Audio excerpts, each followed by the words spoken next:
This episode is dedicated to Raf, Sean Donahue, Michael Alden, and Ahmed Mahmoud, for becoming our newest Southpaw supporters, and helping to make this project possible.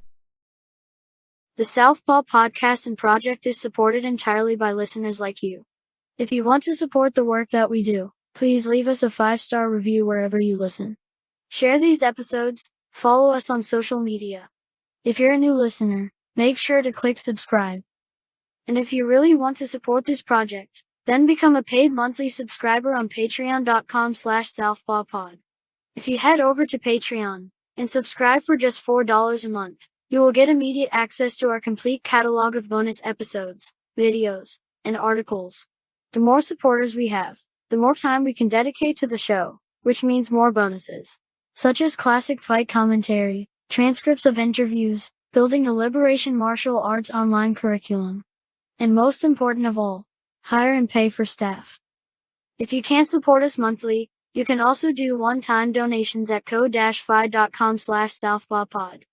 We also have t-shirts and sweatshirts to not only flex the show, but your own moral compass. By supporting us, you're not only helping us grow, you're also helping us stay and keep this project running. We can't exist without your support. Thank you. This is Sam. This is Jason. And this is Fight Study.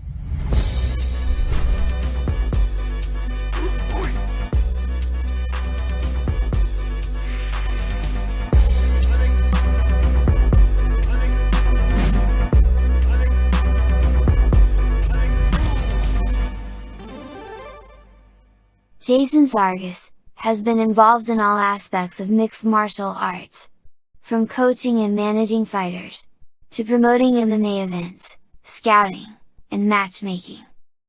This conversation with Jason went well over 2 hours, discussing gym stories, how the UFC has their tentacles even in fight camps and management, the impact of USADA, Jason's thoughts on MMA techniques and strategies, as well as previewing some of the fights from UFC 262.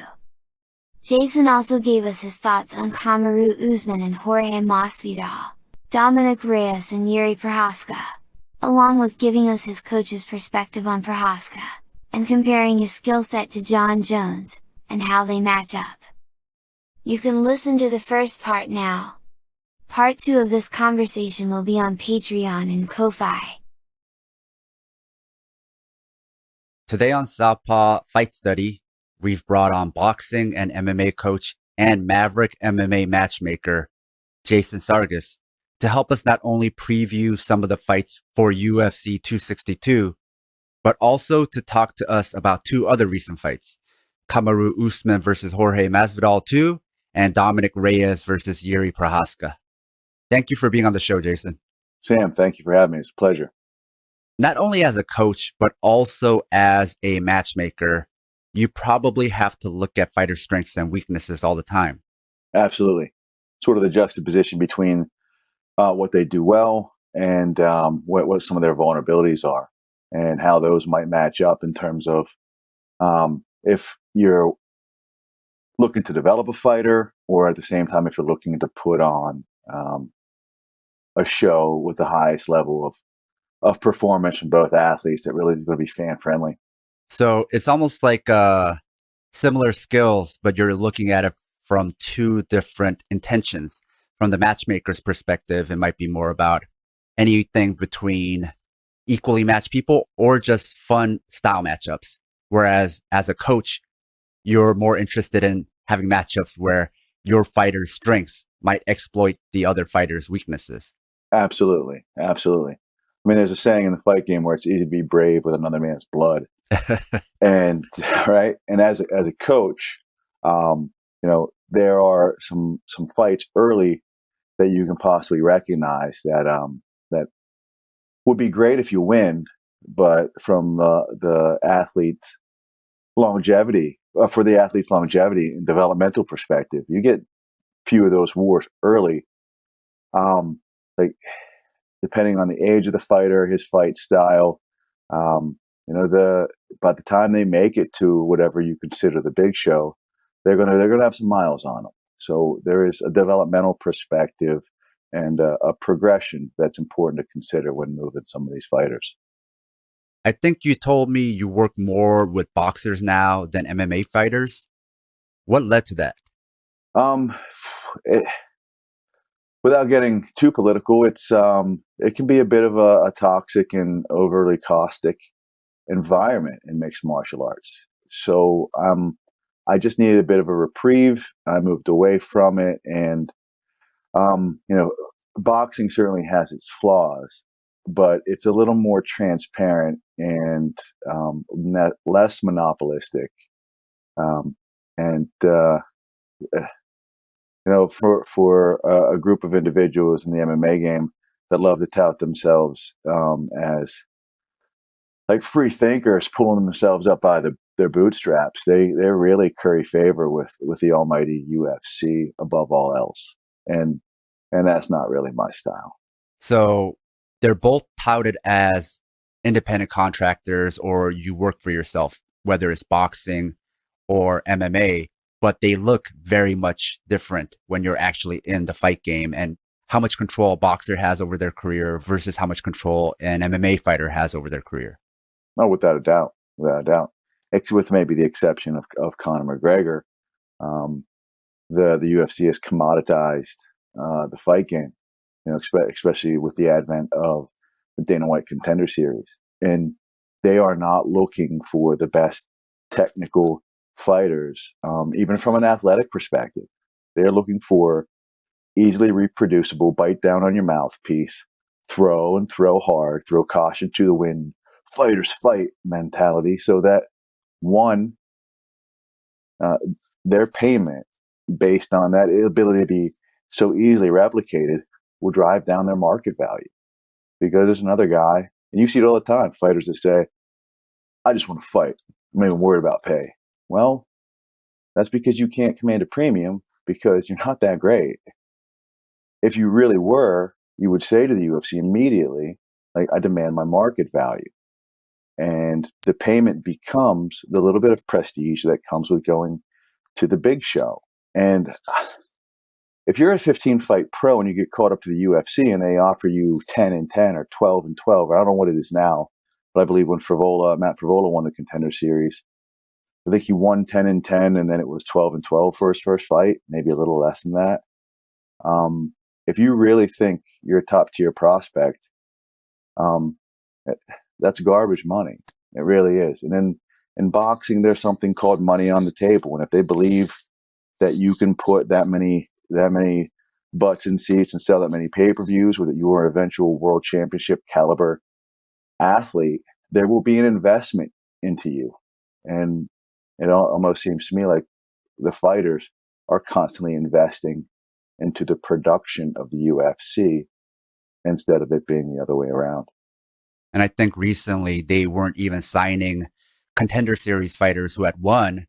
So a lot of them were coming over short notice from the Contender Series, still on their Contender Series contract. So that means they were getting paid not even $10,000 to show, $10,000 to fight, but like much less than that.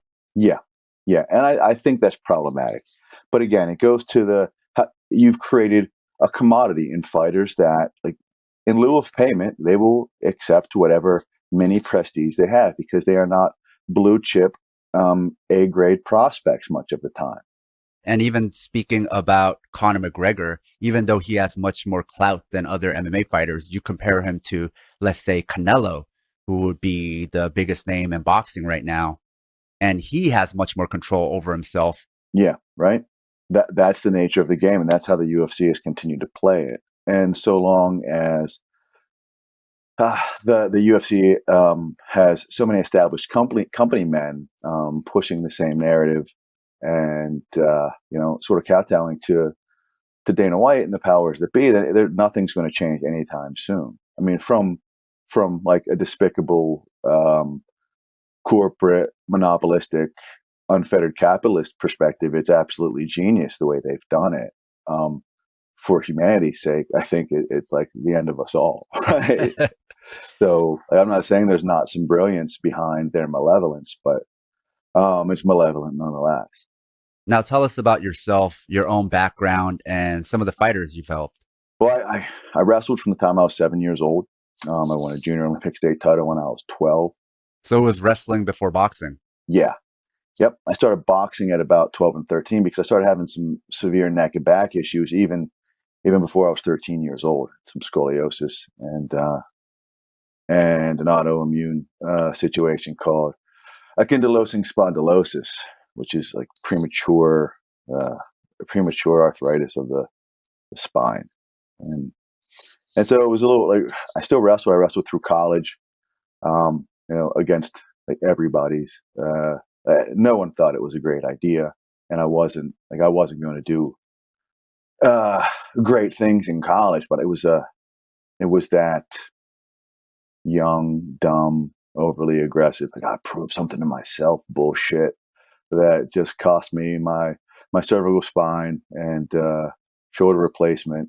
So a disc replacement surgery at 33 and shoulder replacement surgery at 41. So before I was even 42 years old, I was having 2 joints replaced. So I figure at some point I better take my boxing knowledge, my wrestling knowledge, and parlay that into some sort of coaching career, because the corporate world was going to fire me eventually for as much time as I spent on YouTube watching fight videos and Jack Slack and the like. What did you enjoy more then, boxing or wrestling? I loved wrestling because it was so tactile. I get my hands on you. I liked boxing too because of the problem solving that entailed it, because it was so visually oriented and reaction time oriented. So you had to have like a different set of reflexes, and your synaptic responses were kind of tied to your eyes as opposed to like your hands and head, and then that kind of tactile proprioceptive awareness. And what area were you growing up in where you were boxing and wrestling? Western Pennsylvania, right outside of Pittsburgh. It's a pretty solid wrestling area. Some of the better wrestling in the country came out of there. It's incredible how Pennsylvania has had so many good boxers and wrestlers come out of there. Oh yeah. Yeah. Whether it's Eastern PA or Western PA, it is fighter heavy, whether it's boxing or wrestling. Well, now also a lot of good MMA fighters and Muay Thai fighters as well. Yeah. It's a gritty blue collar town, and there's a bit of transparency where, hey, like the good guys are going to fight each other. It isn't these. I mean, it's sort of, there's been a shift lately with these super teams, and like everyone wants to be part of Renzo Gracie now, and no one wants to fight each other because it becomes the most expedient route to the UFC. But I think Western PA has resisted that quite a bit, and you haven't seen sort of these. We'll call them MMA and boxing, not even boxing, but MMA conglomerate schools where they combine with other entities under one umbrella. They like to throw down, and they bring that amateur wrestling, amateur boxing. Let's have a tournament and see who the goddamn best fighter around or the goddamn best wrestler is, and we will see. We'll enter a tournament and we'll see who comes out on top. And if I don't beat you this year, or someone upsets me and I don't see you, then I'll see you next year, and I'll enter that tournament again.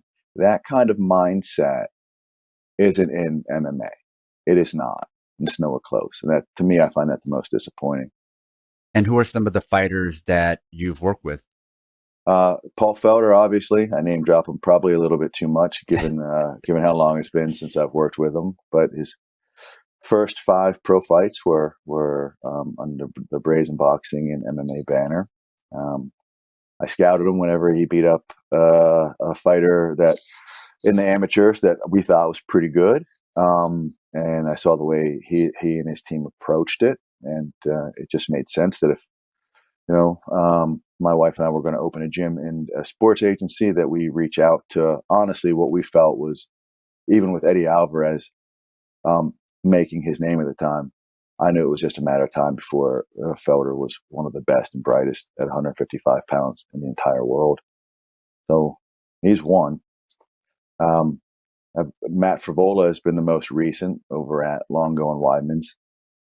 I was there. I was in his corner for his UFC debut against Pola Reyes. and I was also in his corner for the Contender Series when he fought Flores, the tough Southpaw kid. So I worked with him. Gabriel Rosado in boxing, 2-time world title contender. Does some acting. Rosado has been in there with Triple G. He's been in there with Peter Quillen, Danny Jacobs. Danny Jacobs. And Jason Sosa, who is a multiple-time world champion, who's been in there with Lomachenko, Nicholas Walters, some other real good guys. He was a world champion. So I've worked with some guys across the board. There's some other guys you wouldn't know that if they were, I guess, a little tougher, maybe not so light on the left side, athletically, these guys would have been some of the best in the world if they stuck with it. And also because of where you're from, even if they're not names to us, just because the local scene is so tough, they might be very well known in that region. Oh, yeah, right? And this is a bad example because he's a star now and everyone knows his name. But so I'm in California now. But before, when I was in, I grew up in Pittsburgh, in the greater Pittsburgh area, and then I lived in Philadelphia for 7 years. But it took me about, 45 seconds of watching Cody Garbrandt fight before I knew he would be in the UFC. I watched him on the regional show. Shane Burgos is another one. Whenever, again, on the other side of Pennsylvania, of watching him, like, if you had any doubt after he submitted Bill Algeo that he was going to be in the UFC, that's back in 2014. There were guys in the UFC then that these guys would have absolutely steamrolled. So if you have an eye for fight dynamics, and you can suspend that bias of name recognition, you can really go into it with an unbiased viewpoint or point of view. Then you can absolutely see who these talented individuals are. And I knew Cody Garbrandt was going to. We had a guy signed to fight him. And I'll admit it, from a coaching and management perspective, like, we took that fight, but I never intended to follow through with it. I just used it so that we can make another fight. We'll give you this one, we'll give you that one. But then, my guy, let's just say his hamstring wasn't where it needed to be for that fight. It was a bad fight. It was a bad fight for us. And Cody was and absolutely is a killer. So it was in my guy's best interest that we sit that one out.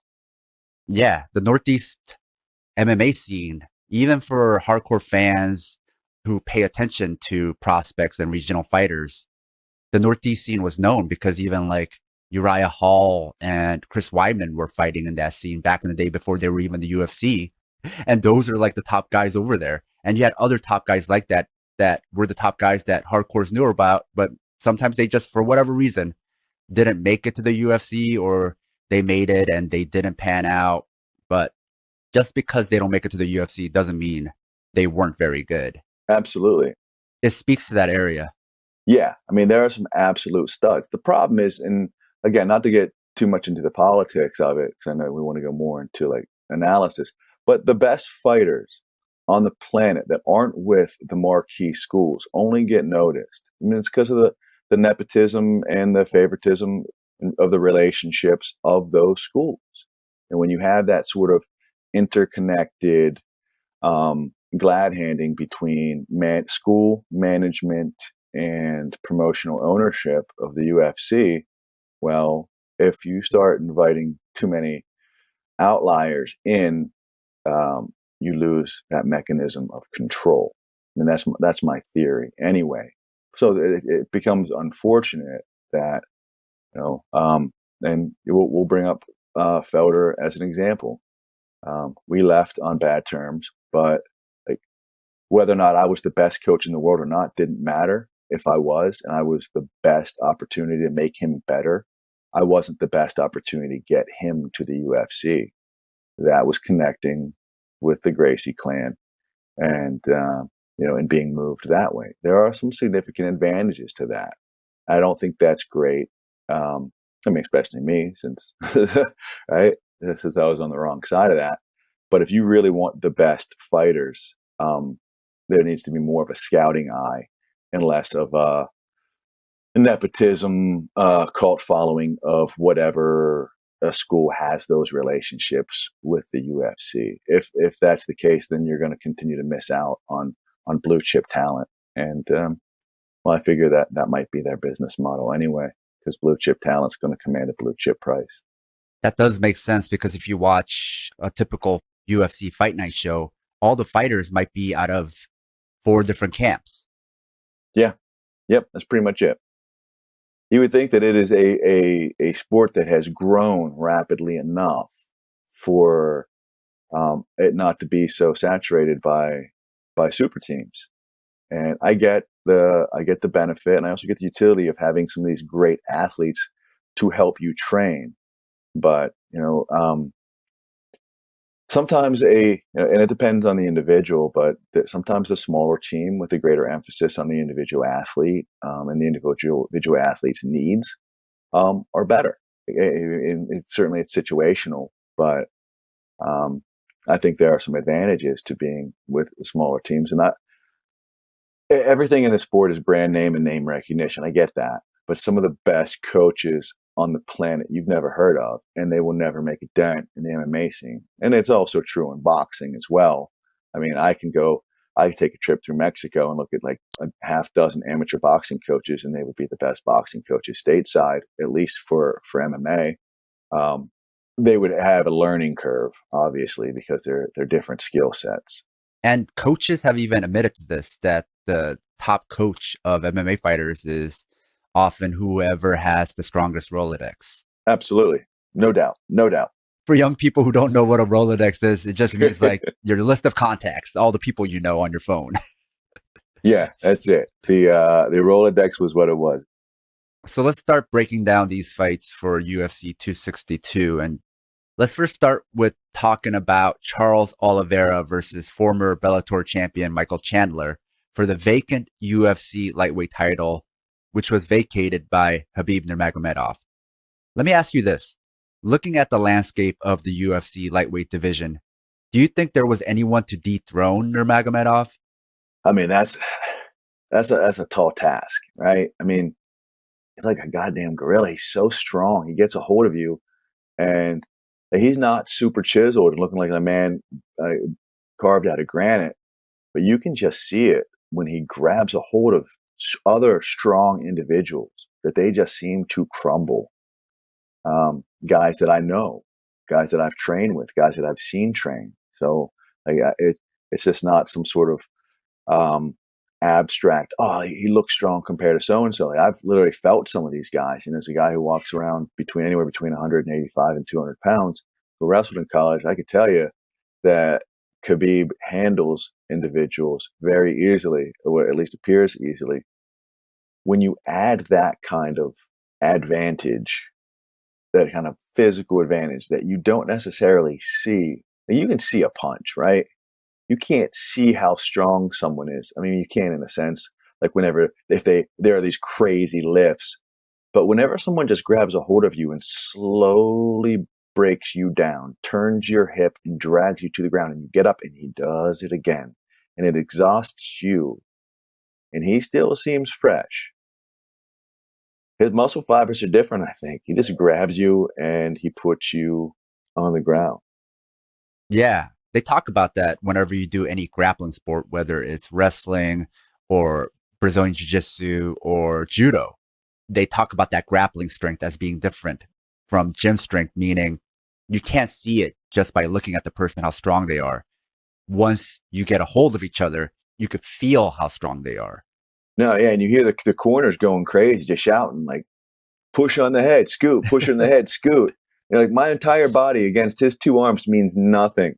He's just too strong. They can't see it either, right? The corner, they can't feel that strength. So they just look at what they see and they're like, why can't you do this? Yeah, absolutely. I think a UFC fighter that I don't think gets credit for how strong they are, because I didn't know, is Jared Gordon, right? I think his record might be about 500 in the UFC. But I had a fighter, Johnson Juju, and I cornered against Jared, and I kept saying, like, why are you letting him pin you against the cage? I need you to bump, clear that underhook, right? Let's pummel inside, bump, pivot, get off the cage. He goes, I can't. I physically can't. And Johnson was incredibly strong. And so I looked him in the eyes and I said, how strong is he? And he goes, he doesn't look it, but I can't get him fucking off me. I ain't, no mean to swear, but I figure I'd quote it. He's that strong. Felder's really strong too, but in a different kind of way. He's not going to throw you off of him, but it's like wrestling a bronze statue. Like his hips are so tight and strong that you try to pull them together, he just sort of shifts them back like a robot. And that kind of strength doesn't always show through because you're not hitting some sort of like powerful Olympic style movement. But like, the concentric strength is something too, right? The ability to hold. And that's what some of these guys got. Again, going back to Khabib, he's an outlier because he's got the concentric and eccentric strength and the type of muscle fibers that don't seem to severely fatigue under that kind of anaerobic output. And if they do, they recover in between rounds after 60 seconds. And it's pretty impressive. Yeah, by only looking at his defenses, you'll never get a sense of how dominant Nurmagomedov really was. And I think going forward, now that he's retired, future fans won't know by looking at his record. I mean, he retired because there was nobody out there to beat him, and he had already beaten them on the way up. So he defended a title he didn't have long before he ever got the title. And to your point, I think a lot of it is invisible, not just because his record won't reflect it, but just by looking at him or looking at the way he fights, it's not reflected because it just looks like, why aren't they doing this? Why aren't they doing that? Why aren't they knocking him out? Or why are they backing up? And to the point that you're making, because you're not feeling him. You're not. When you make easy work of Dustin Poirier, you just squeeze him and it looks like his head's going to pop off his back. That's the best 155 pounder that we have in the world right now. And you just kind of bottle capped his head. Literally could have tore it off his shoulders if you wanted to. And I get it. It's not as dynamic and it's not as athletic and acrobatic as some people would like, but it is a skill nonetheless. And it is within the rules and the parameters and the criteria of the sport as outlined by the UFC and the governing bodies. And if you can't beat them, you can't beat them, right? So stop asking him to change and be more fan friendly when there is something fan friendly about being that dominant. And so then you get the haters and then you get the crosstalk about, yeah, but if this, no, man, good is good. And at some point it needs to be duly recognized. And to your point, we think of Khabib being this big mega star, mostly because he beat Conor McGregor and also because Dana White wanted him to come back and keep fighting so bad. But you think about how many victories he had to finally get the title shot. And it was because, well, partially because of injuries that he had, but also because Dana White for years said he hated that style. Yeah. Hey, man, you could have made it kickboxing in a cage. No one would have had a problem with that, with small gloves. But that's not the sport. And that's why I don't quite understand the cognitive dissonance that you built a no holds barred, anything goes type of like fighters, like fight sport, and then get mad if it's implemented that way. I do get the need for certain things, but I'm tired of hearing lay and pray while the lockdown in the UFC or in the rubber guard exists, right? Like if you're doing nothing but holding on to yourself so that the guy on top of you can't punch you in the face, I don't want to hear complaints about stalling. It's incredibly disingenuous and it lacks self-awareness. But hey, jiu-jitsu being what it is, jiu-jitsu, give me your money, jiu-jitsu. I get that, I apologize. I seem a little assholeish right there, but there's a sort of a group think that goes into jiu-jitsu that tells you like, oh, jiu-jitsu wins fights. Sorry, guys, fighting wins fights. Like that's what wins fights. You can't. Are you going to tell me that? Tell me that Matt Hughes is a better jiu-jitsu player than Ricardo Almeida because he choked him out with a front headlock choke? Are you going to forget the left hook that took place right before that clipped Almeida? Because It was a fighting sequence. It wasn't a jiu-jitsu sequence. So we start to have this confirmation bias where we look too much. And I've been guilty of it in the past. I was wrestling, boxing, until I got kicked in the liver. And I'm like, ooh, that's an incomplete skill set. Let's round it out. So I'd like to see some people move away from that. And now it is this need for this just bleed mindset that, again, the more you sell that, the more it commoditizes the athlete, and the easier they are to reproduce, and the less likely they are to ever get paid fairly. That's my economic theory in fighting. Now, going back to the fight, both Oliveira and Chandler are veterans of the sport, but while Chandler has already won world titles at Bellator, Oliveira has been a late bloomer, especially at lightweight. I can only think of RDA and Dustin Poirier as other examples of people who have gotten their first lightweight title shots this deep into their career. So what are your thoughts on Oliveira, his strengths and weaknesses, and what happened that made him a title contender all of a sudden? That's an outstanding question, right? Because if you look at him, I mean, he's had some ups and downs, obviously, but he seems to have righted the ship since he moved up to 155. I think you have to erase that Paul Felder fight from memory. What was that, back in 2017? If you're gonna try to make an informed conclusion as to how he's developed, I mean, from that point he's fought Clay Guida, you got Jim Miller, Tamer, Nick Lentz, Jared Gordon, Kevin Lee, Tony Ferguson, and there's always people he fought a diverse group of fighters with differing skill sets. And, like, my question for that was, I mean, you can't erase the Felder fight. It is what it is. He seemed to have folded after a dominant first round. But, like, I don't know if anyone's picked up on this, but you're never going to have an easy out with Felder. So regardless of what Oliveira's able to do, I still think that's a fight he probably loses if he can't get rid of him in the first round again. Like, MMA math being as ridiculous as it is, I don't think that means that Paul runs through Kevin Lee and Tony Ferguson and some of these other guys. He may not. But going back to what happened to Oliveira, I think he settled into the weight class a little bit.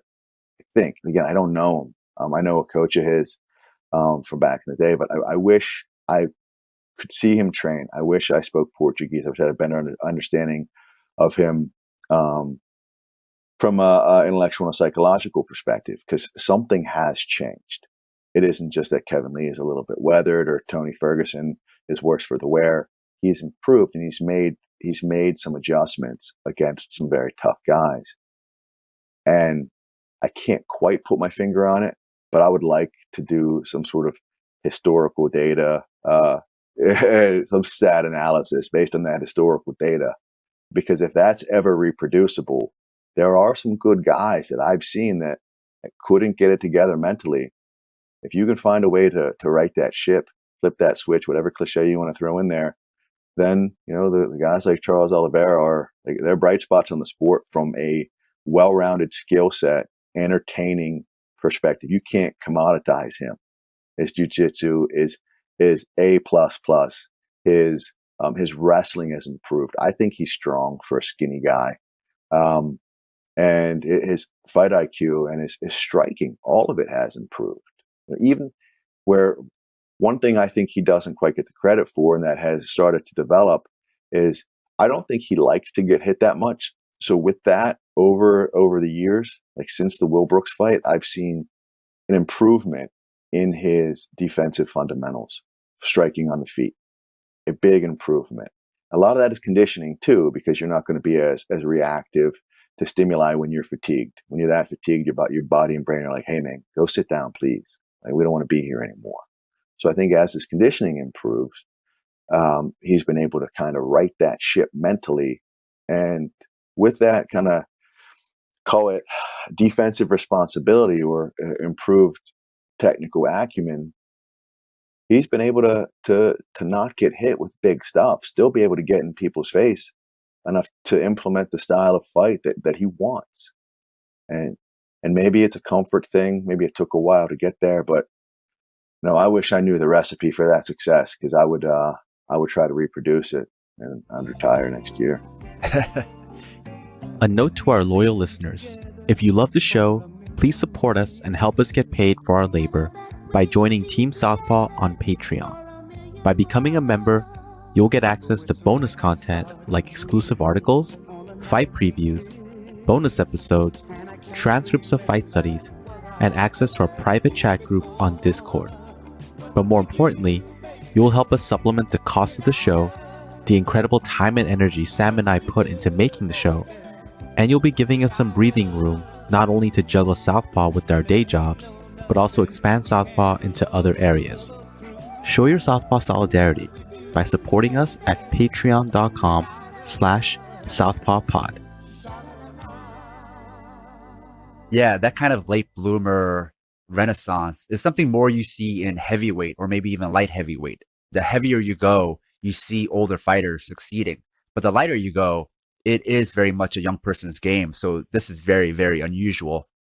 I would just add to that I remember early Charles Oliveira, he was really bad at taking people down. You would see him more just dive for a takedown. And if they fell over, it would be more like he would try to get you in the scramble, or he would end up on his back and try to get you anyway. It looked very much like the dives that Wilson Hayes used to do, where he didn't care. The way he shot, he didn't care if he ended up on top or bottom.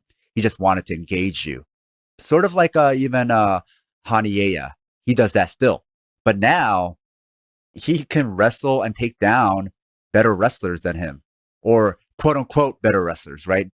People who should be better wrestlers on paper, but he's taking people down more. No, I think that's a great point, and that's an excellent observation. He had that little whizzer toss that you would see him hit every once in a while, Uchimata or whatever you want to call it, and he would have like some slop takedowns off some scrambles, but he was the type of guy that, again, like you said, he would sort of dive bomb and spam some stuff, and if he landed on top, great. If not, he'd try to submit you off his back. He used to pull guard also too. Yeah, right. And again, I think that had to do with a little bit of fatigue at times as well. But now he's also excellent off his back. But you're seeing his body lock takedown, right? He hits it without this Polish hop step that I hit it with, and sort of some of the other guys that do this little foot switch where they slide the foot to the opposite foot, and then they kind of jump and land heavy on that back foot, trapping the hip and the leg. He hits it. Again, this is why I think he might be very physically strong.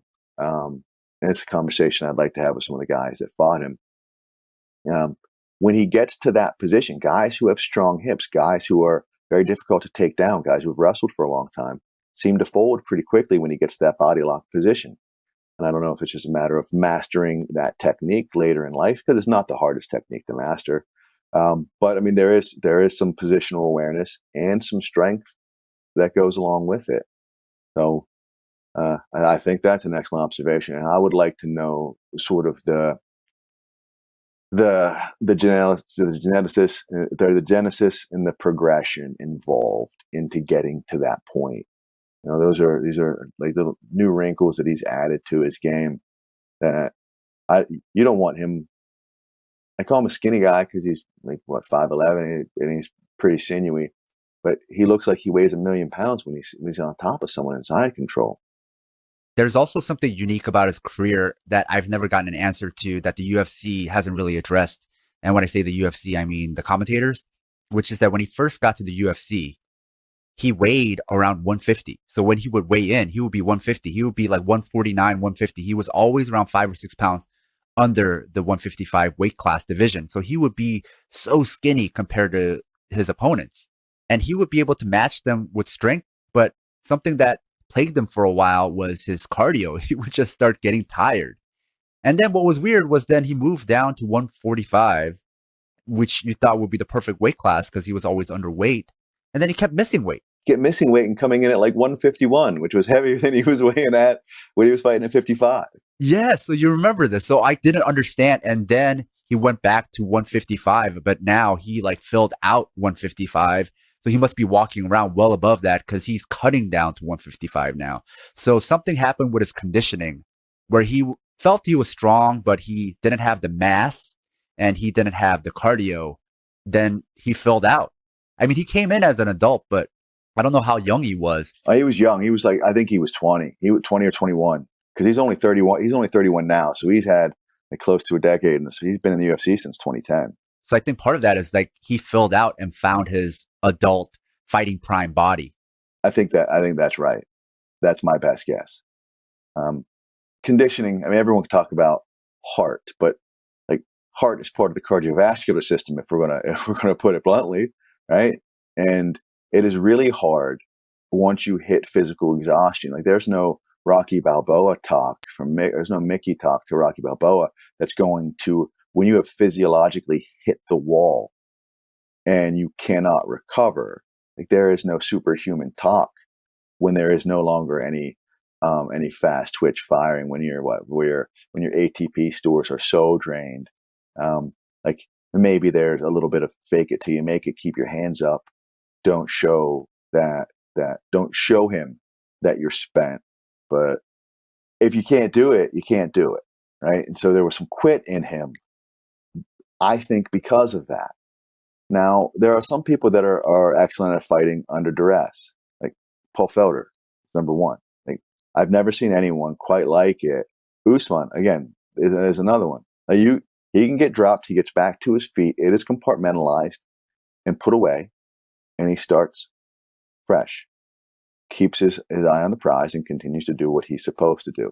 Every once in a while with Usman, he'll go into a little bit of spaz mode. And with Felder, he'll give it like that mean mug for a second. But the times he stopped doing that, he's improved. He become calculated and he gets right back into the fight. So the ability to recover is also something that I think is not really talked about that much. And a big aspect of that is your conditioning. Your aerobic conditioning is going to be what's going to refuel the other systems, whether anyone wants to believe it, because I know everyone hates steady state cardio in the MMA game. It's necessary to a degree. It really is. And if you want to make good decisions under duress, you're going to have to know that you have the ability to recover. Now, when we talk about conditioning, we have physical conditioning, and then we have our operant conditioning. Right? If you know every time you get into a scramble that you are spent because your physical conditioning isn't there, the operant conditioning says, all right, man, now I need to relax. Then they start to throw single shots. They don't put their foot back on the gas again. They're not as offensive. They're not as aggressive. Part of that, again, is conditioning. You train or you fight how you've trained. So if you can put yourself in a position to keep your foot on that gas, stay aggressive, not give them 10-second gentleman's agreement where we both kind of break off and I don't do anything, you don't do anything. That was a good scramble. I seem to get better at it, but we're back to our feet. When you say, fuck that, let's go again, and the other person doesn't want to, rather than you resting and consider breaking, you can come forward and break the individual across the cage from you or across the ring from you. That kind of conditioning is incredibly important. And that's why some of these pressure fighters who have great conditioning, they're troublesome to game plan for, especially if they have a chin. Michael Chandler is someone who's already been to the top of the mountain more than once. So it feels like a fight where we have one fighter entering his prime in Oliveira and another fighter who might no longer be in his prime, but still good enough to win another world title in Michael Chandler. So what made Michael Chandler so good, and how much of that do you think he's retained? He's an outstanding athlete, and he comes across as a very informed fighter. He knows what his opponents are doing. He knows his strengths. I think his camp, Sanford MMA, and this is my opinion, is whether it gets the credit it deserves, and it does get plenty of credit, but I think it's the best camp in the country. I do. I think the combination of Greg Jones and Henry Houft, the wrestling of Greg Jones, who's a 3-time national champ, the type of athlete who combines the intelligence for the sport with like first round draft pick, D-back, physical ability. And he was just an amazing athlete. He went to the same college that I went to. I wrestled with his brother, Vertus Jones.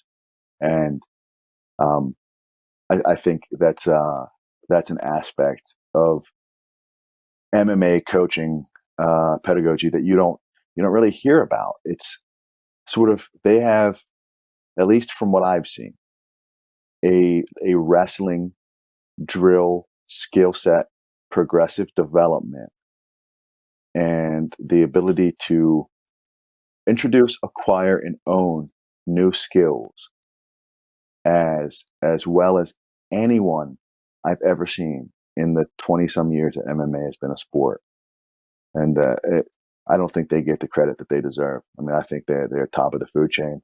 And if you could clone all of ATT and all of AKA's athletes and threw them over to Sanford MMA and did a battle of the best, clone versus clone, I think Sanford wins it 10 out of 10.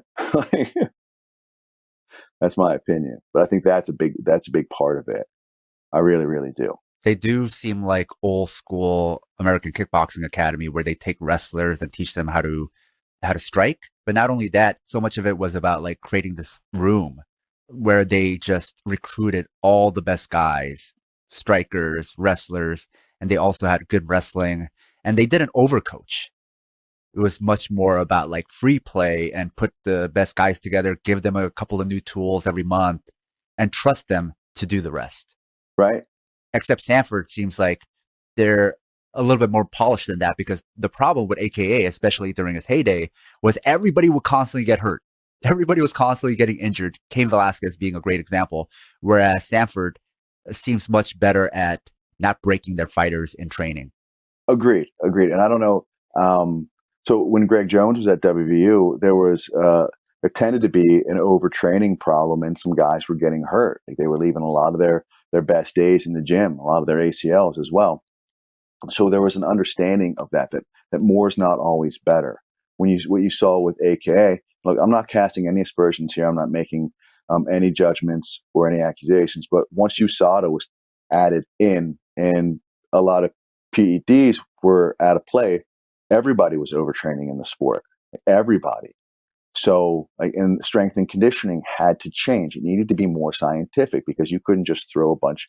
Again, I apologize if this offends anybody, but you couldn't just throw a bunch of drugs, spam it, and say, do this many leg extensions and you're going to be fight ready. Like it's silly and it's ignorant. There's no science behind it. It's just, and then we can have the argument that everybody's cheating, that it doesn't. Okay, if it's an even playing field because everybody's doing it, that's fine. It still means that those techniques are suboptimal. And the second you strip PEDs out of it, you start to see athletes fall apart. That's why I like to see coaches from college wrestling. Greg Jones, college wrestler. It is governed. There's a governing body that the NCAA is going to test you. So training protocols that are designed for the clean athlete, and you get some carryover. So I think that lends itself to a better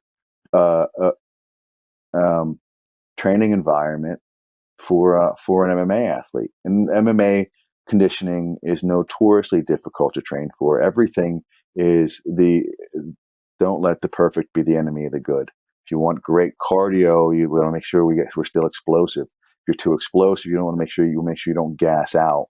You want guys whose reflexes are primed, but you don't want to leave all their gray matter and synaptic response time in the gym because they've taken a beating. So, having someone, and I think Henry Houft and Greg Jones do that as well as anybody. I don't know for a fact.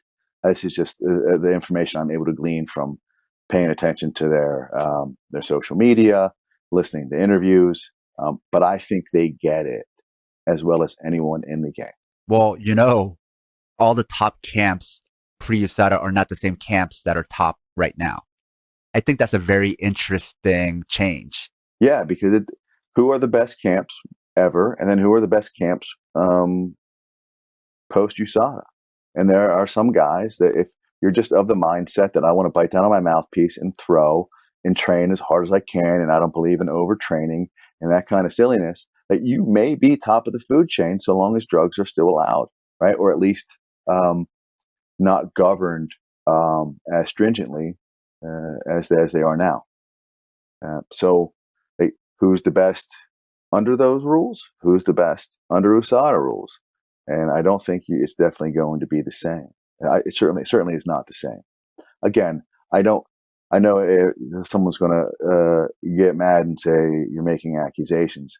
I believe at one point the sport was 90% dirty. Like, I would bet both testicles on that, man. I'm telling you, like, it was one of the dirtiest sports I've ever seen. And it was nothing but trap muscles and back acne. That's what a lot of fighters during that era also said. So you're not saying anything that hasn't been said before. Yeah, I know everyone's like dirty little secret, but but we know, but it's they don't say it on a podcast. You know? I mean, like, could Michael Bisping have been champion without USADA? I don't know. I don't think so. I don't think so either. I think he has a working eye without USADA. You mean if USADA came earlier? I do. I really believe that. But he's a company guy now, so all that stuff is forgiven, and he's getting taken care of. And that's a whole other conversation. But hey, good on them if they're doing what they want to do and they're happy. But like, I have, what do they say? A man of virtue tends to be relatively lonely in a world without any. So yeah, that's why I kind of keep it at arm's length a little bit more than I used to. Now, what does Oliveira need to do to beat Michael Chandler? He needs to submit him, and he needs to submit him early, because Chandler does not get tired. But what he does do when he does start to go into later rounds is, especially wrestlers, all fighters, but especially wrestlers can start to really throw heavy because they're not as worried about the takedown threat because of their wrestling ability. Right? Sometimes that comes back to bite them and they get snuck on takedowns. But you see wrestlers who are able to develop a nice right hand or some good power shots and start getting some knockouts on their resume.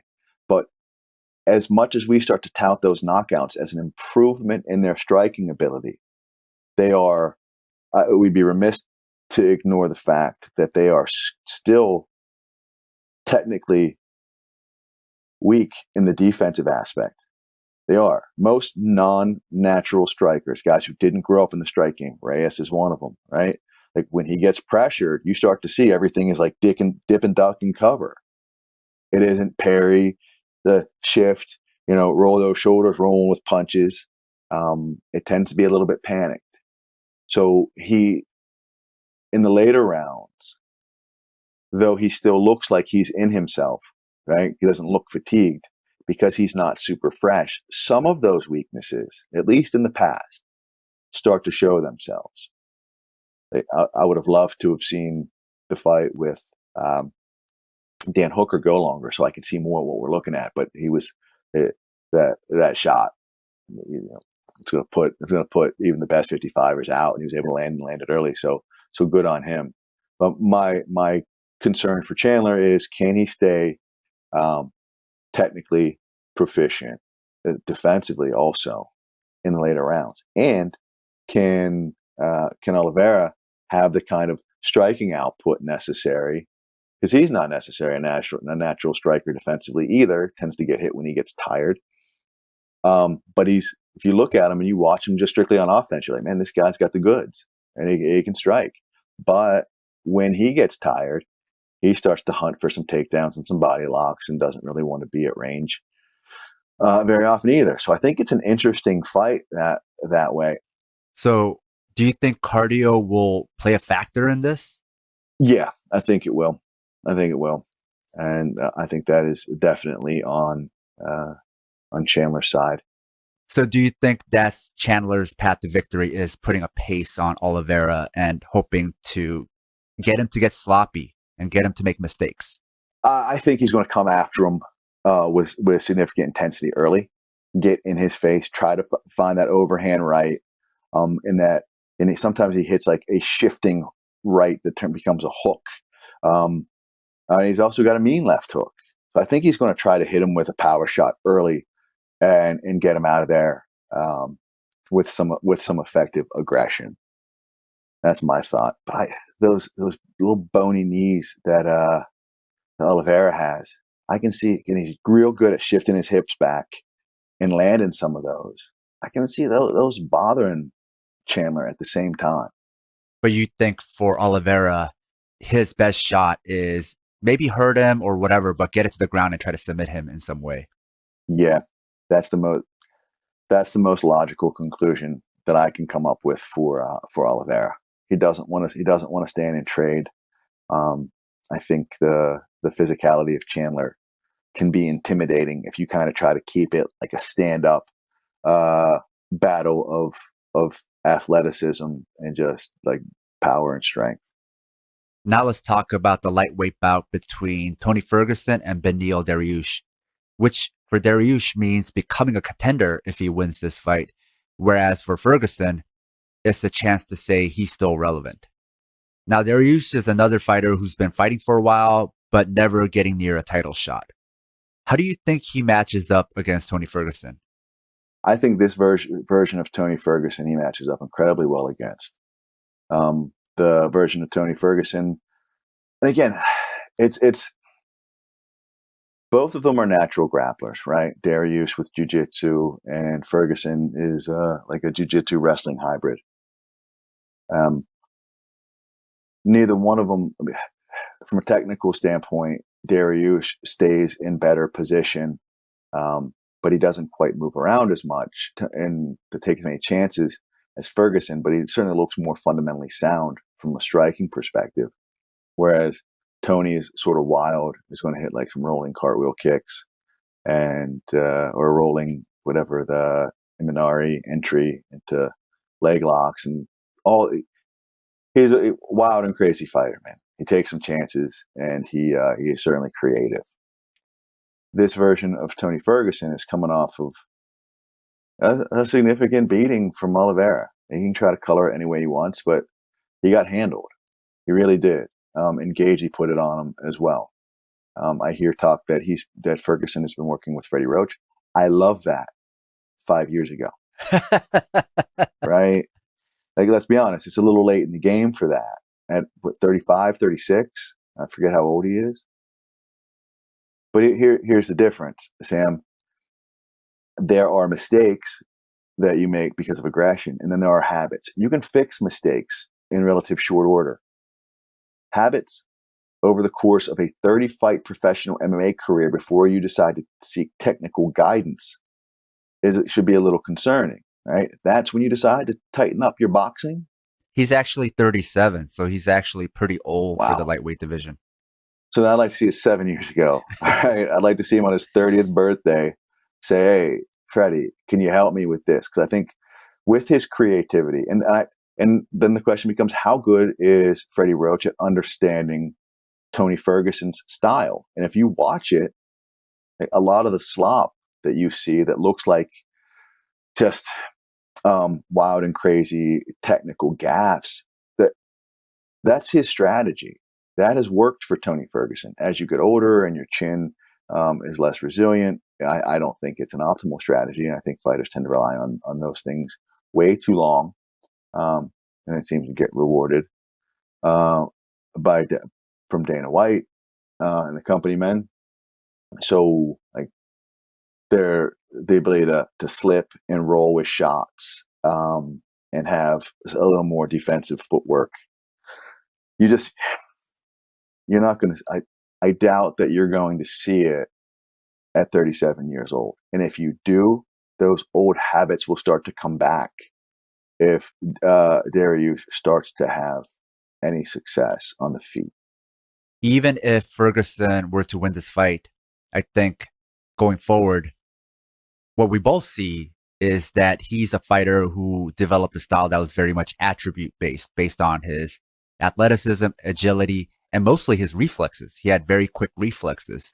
That's why he was able to do things that were unorthodox, meaning less efficient, but still get out of the way of certain moves or hit his opponents from angles that most other people wouldn't be able to. Now, the question is, will he be able to do, or is he willing to do what Andrei Arlovsky or Alistair Overeem did, where they did not a complete overhaul, but a huge overhaul of their game that was more appropriate for their age? And does it carry over from heavyweight to lightweight, right? That was the other thing, is I can't think of any names where they were able to do it outside of heavyweight. No, very rarely. There's a saying that we had in Philly is that elephants do elephant shit and hummingbirds do hummingbird shit. You know, you try to train an upper weight like a lightweight. Sometimes it's a fool's errand because if guys were that athletic, they probably at 205 plus, they probably would be doing a ball sport and getting paid a lot more. Right? At least that's the theory in Philly. So, and another thing we got to touch on is Tony Ferguson also relies on his chin and his cardio.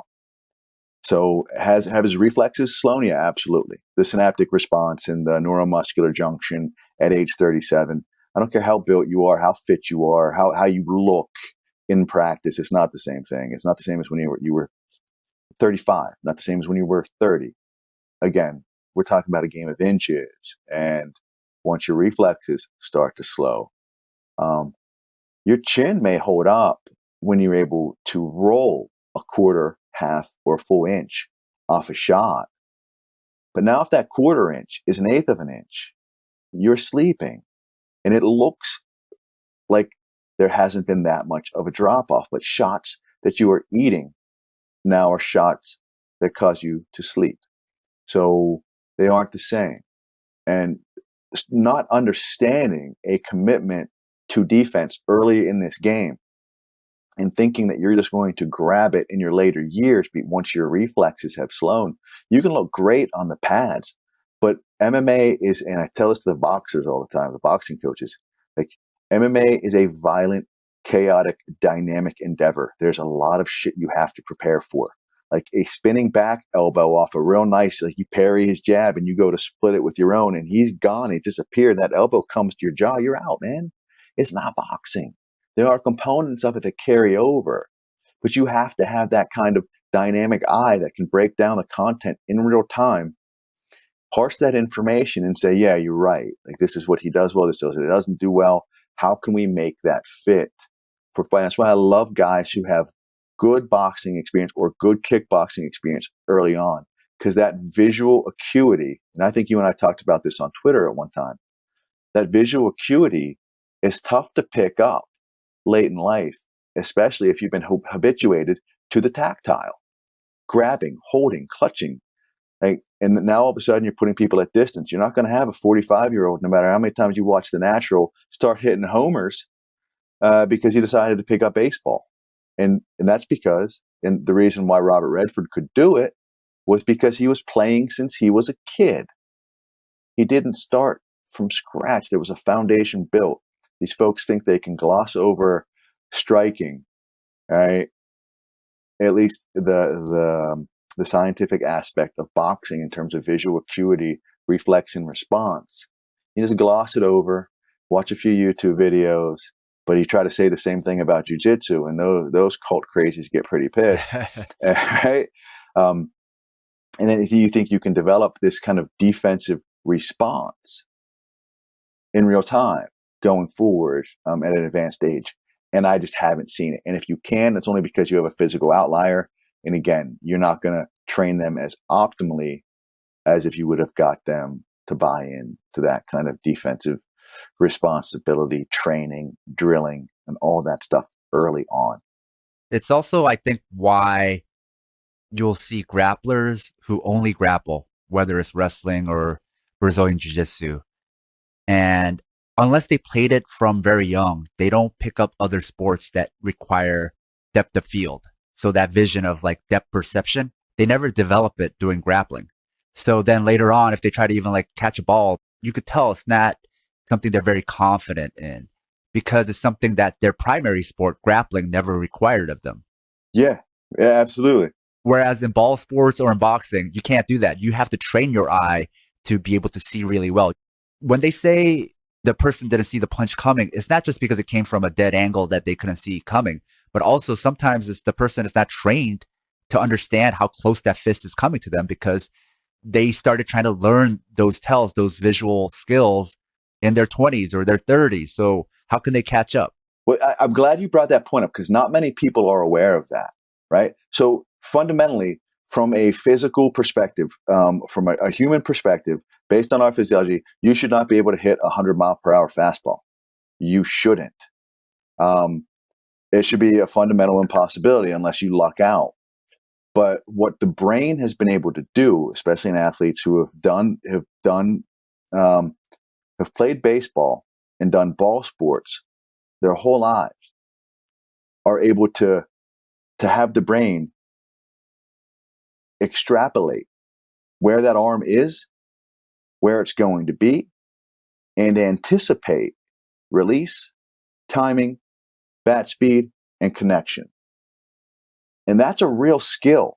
That is a real skill, and it's developed over years. It is honed over years and years and years. Yes, swing is just as important because you need an efficient swing, and if you have a hitch and you're going to lose timing, all those things considered. But that's sort of, I don't want to say anticipatory, but the brain's ability to extrapolate, interpolate data in real time that quickly is the difference between striking out and hitting a goddamn home run. That's the difference between you high blocking or 6-inch dropping and a punch missing, or one like being a part of someone else's highlight reel. And those are real skills.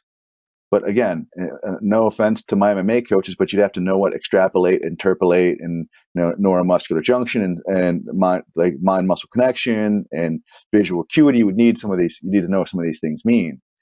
That kind of humility is rare, and hubris runs rampant in mixed martial arts. So people are like, "Oh, we don't need that, man. We do what we do." Okay, all right. Now, what about Edmund Shabazzian, who looked great until he ran into another veteran in Derek Brunson? How does he look to you, and does he have the tools to beat Jack Hermansson? I think it's a tall task with only 12 fights under your belt at this point. I like Shabazzian a lot. I really do. I think he's a good young fighter with some solid fundamentals, and I think he's going to be good. I think Hermansson is problematic at this point in his career.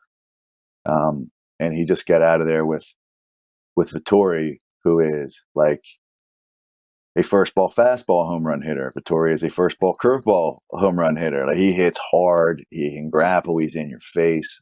Who else has he been in there with? Let me think. Jacare, right?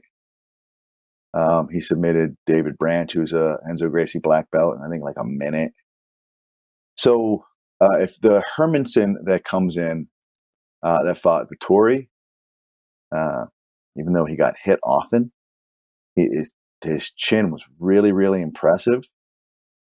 I think it's a bad fight for Shabazzian at this point in his career. I think I like the kid. I watched him spar while I was walking.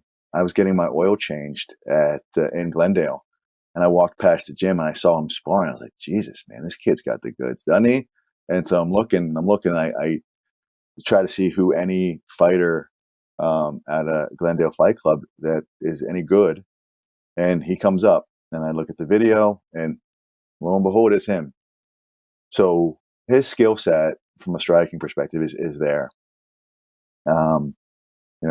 12 fights to 27 fights. I get it. You're in the UFC, but I'm just not sure you go from Brunson, who has a troubling and unorthodox striking style, to Hermansson, who has a troubling and unorthodox striking style. Doesn't bring the same kind of wrestling threat, but it's still a wrestling threat. Hermansson, I believe, is probably one of those other guys that are, like when we talked about not being able to see just quite how strong they are. He's really strong, and he's pretty quick for a big guy. And even though he has that herky-jerky, but technically sound striking for the most part, he throws a lot of good straight punches, where I think Shabazzian can capitalize. I think Shabazzian does well when people throw single shots against him. And if you watch Hermansson, I still wouldn't bet against Hermansson. I'm just gonna caveat that. But if you watch Hermanson, he spams a lot of single shots, a lot of single jabs, a lot of inside cut kicks, a lot of right kicks, right low kicks. But he's got a good chin, and he's tougher than a cheap steak, man. He's always in there. Another thing Shabazzian does well is he can split his opponent's guard, even if they are technically sound with their hand position. He's pretty good at that. But if I were a betting man, my money's going on Hermanson, having seen the problem that is Vettori in his last fight, and being grizzled enough, unless somehow, unbeknownst to me, it put a lot of miles on Hermanson. I see Hermanson rebounding and having a fun fight against Shabazzian, but not all that difficult of a fight. I think there's an 8-9 year age gap between them. Shabazzian's only 23, but they both feel like prospects to me in that, unlike some of the other fighters I mentioned, Jack Hermanson hasn't had this like back and forth win-loss, and then he's making a late career bloom. He's been steadily grinding and has been right at the cusp. And even in the fights he lost, like against Marvin Vettori, he still looked very good. So he's like right there, ready to be a contender. And he's been there for a while. Now, Shabazzian is not a contender, but he looked like he had a lot of potential in the way he looked in his first several fights in the UFC. But the way Brunson beat him, Brunson was able to tire him out. And Jack Hermanson is known for pace. I think he set a record for most number of strikes thrown in a middleweight bout. He can just spam, like you said, those single shots for 25 minutes. Yeah. And this fight isn't going to be 5 rounds, but I think in 3 rounds, he just spams even more. Yeah. And that's, I think that's an excellent observation, is that Hermanson can fight at a significantly high pace. He's got like sneaky athleticism, sneaky quickness, sneaky power, all with this like herky-jerky style that it's a little hard to get a beat on.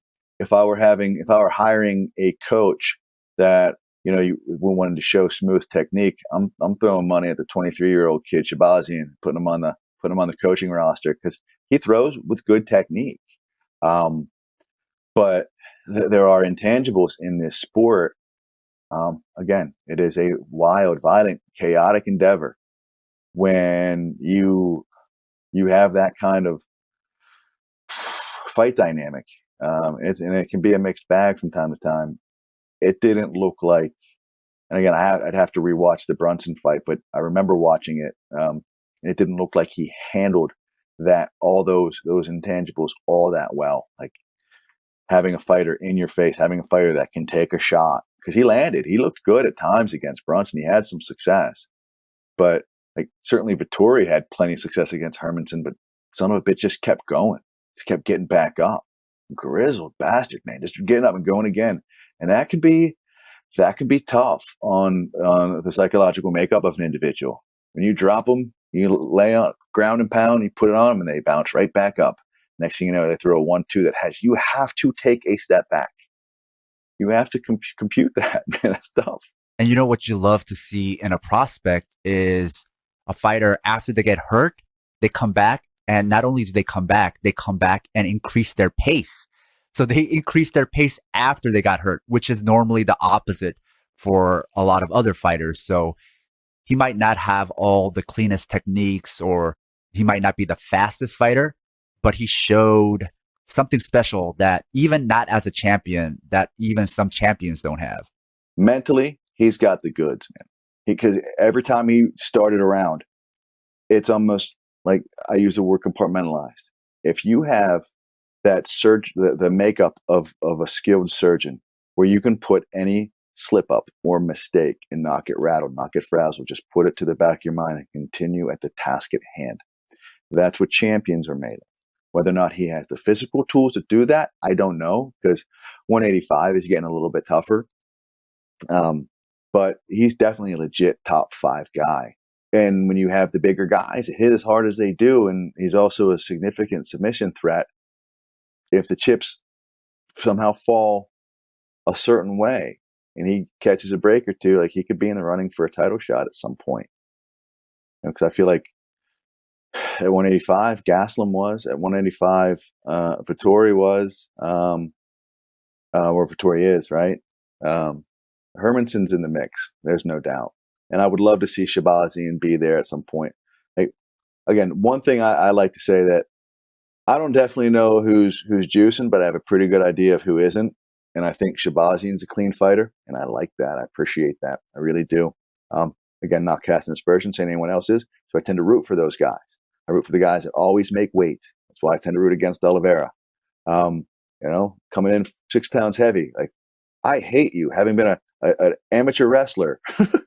I never missed weight. I once cramped up so bad that I almost got DQ'd. Like, you always make weight. That's the job. It's part of the job.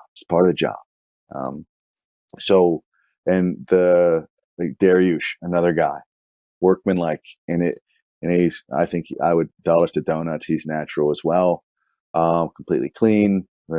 Those guys that add some virtue to this sport. It's tough to root against them, and that's what I think about Shabazzian. But that being said, I wouldn't bet on him. If you enjoyed this conversation, and want to hear the rest, you can find part 2 on Patreon and Ko-Fi. Southpaw. Hitting with the left. Southpaw. Sam. Paul. Southpaw. Southpaw.